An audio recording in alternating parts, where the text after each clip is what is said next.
نحمده ونصلي ونسلم على رسوله الكريم أما بعد فأعوذ بالله من الشيطان الرجيم بسم الله الرحمن الرحيم يا أيها الذين آمنوا كتب عليكم الصيام كما كتب على الذين من قبلكم لعلكم تتقون صدق الله العظيم اللهم صل على محمد وعلى آل محمد كما صليت على إبراهيم وعلى آل إبراهيم إنك حميد مجيد اللهم بارك على محمد وعلى آل محمد كما باركت على إبراهيم وعلى آل إبراهيم إنك حميد مجيد.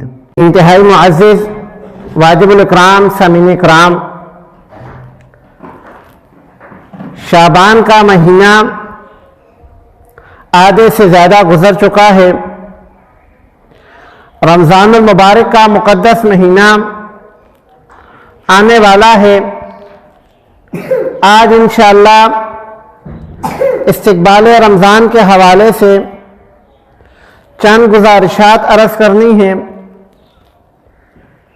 دنیا کا یہ دستور رہا ہے کہ جب انسان کے گھر میں کوئی مہمان آ رہا ہوتا ہے تو جتنی عزت والا، جتنی شان والا مہمان ہوتا ہے، اس مہمان کی اسی قدر استقبال کی تیاری کی جاتی ہے.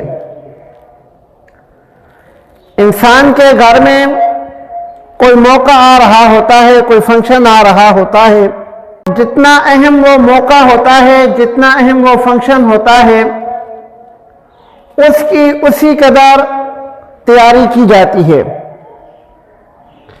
بالکل یہی مثال ہے رمضان المبارک کی. اللہ رب العالمین رمضان المبارک کو سال بعد ایک مہمان کے طور پر مقدر والوں کو، نصیب والوں کو عطا فرماتے ہیں. ہمارے اس معاشرے کے اندر ہم دیکھتے ہیں کئی لوگ ایسے تھے جو پچھلے رمضان المبارک میں ہمارے ساتھ تھے، ہمارے ساتھ اٹھتے بیٹھتے تھے، دعا سلام کرتے تھے، ہمارے ساتھ ان کی محفل ہوتی تھی. لیکن اس رمضان المبارک میں وہ اس دار فانی سے کوچ کر گئے ہیں. اللہ رب العالمین ہم سب کو یہ آنے والا رمضان المبارک صحت اور عافیت کے ساتھ گزارنے کی توفیق عطا فرمائے.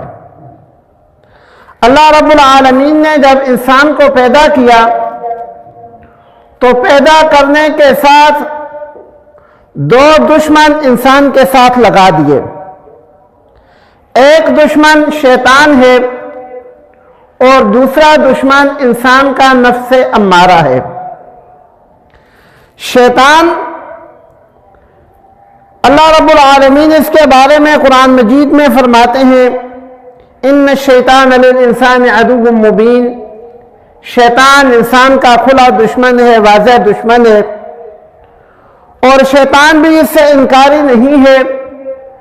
شیطان نے بھی اللہ رب العالمین سے کہا تھا ثم لآتینہم من بین ایدیہم ومن خلفہم وعن ایمانہم وعن شمائلہم ولا تجد اکثرہم شاکرین، کہ الہ العالمین میں تیرے بندوں کو گمراہ کرنے کے لیے سامنے سے بھی وار کروں گا، پیچھے سے بھی وار کروں گا، دائیں سے بھی وار کروں گا، بائیں سے بھی وار کروں گا، اور میرے وار خطا نہیں جائیں گے. وَلَا تَجِدُ أَكْثَرَهُمْ شَاكِرِينَ، الہ العالمین ان میں سے اکثر تیرا شکر ادا کرنے والے نہیں ہوں گے، بلکہ وہ میرے راستے پر چلنے لگ جائیں گے.